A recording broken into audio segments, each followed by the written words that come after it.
রবি, হৃদয়, বাবারা কোথায় গেলি? তোদের জন্য ভাত বেড়ে অপেক্ষা করছি। তোদের বাবা একটা বড় মাছ এনেছি। মাছটা ভালো করে রান্না করেছি, তাড়াতাড়ি খেতে আয়। শোনো মা, আমি কিন্তু আজকে মাছের মাথাটা খাবো। অনেকদিন হয়ে গেল মাছের মাথা খেতে ইচ্ছে করছে। সে কি কথা? তোদের বাবা থাকতে মাছের মাথা খেতে চাস? বাড়িতে বাবা থাকলে মাছের মাথা ছেলে মেয়েদের খেতে নেই। এটা কোন দেশের আইন মা? আমি এসব আইন টাইন মানি না। আমি মাছের মাথা খেতে পছন্দ করি। আমাকে মাছের মাথা খেতে দাও। তোর ভাই তো কখনো এরকম করে না। সে তো সবসময় তার বাবা মার কথাই আগে ভাবে। তোর ভাই সারাদিন খেটে মরে, তোর বাবার সাথে ধান খেতে কাজ করি, পুকুরে মাছ মারি। তুই তো সারাদিন গায়ে হাওয়া লাগিয়ে ঘুরে বেড়াস। আহা মা, কি শুরু করলে? রবি এখনো ছোট। ও যখন বড় হবে তখন কাজ করবে। ওকে এখন আর বকাবকি করো না।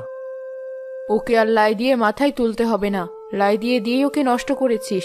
তাই তো কোনো কাজ করে না, সংসারের কোনো দায়িত্ব পালন করে না। আমি তো খারাপ। আমি যা করি তাতেই দোষ। সব গুণ রয়েছে তোমার বড় ছেলের মধ্যে। আমি ভাত খাবো না, এই চললাম। তোমরাই খাও।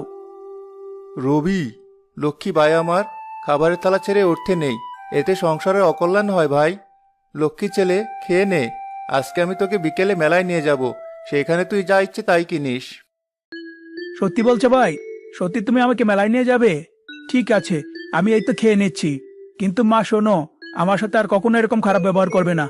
তাহলে কিন্তু আমি বাড়ির ছেড়ে কোথাও একটা চলে যাব। কোথায় যাবি তুই? সেই তো দিন শেষে আবার এখানেই ফিরে আসবি। হয়েছে, আর কথা না বাড়িয়ে এবার খেয়ে নে।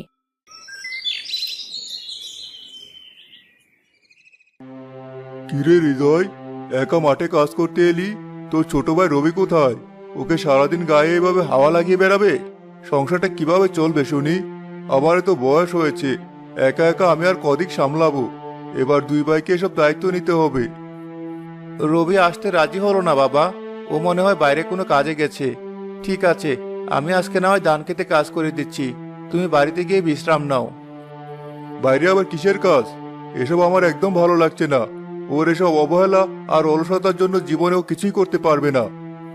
বাবা, ও এখনো বড্ড ছেলে মানুষ। সংসারের দায়িত্বের ব্যাপারে ও এখনো কিছু শিখে উঠতে পারেনি।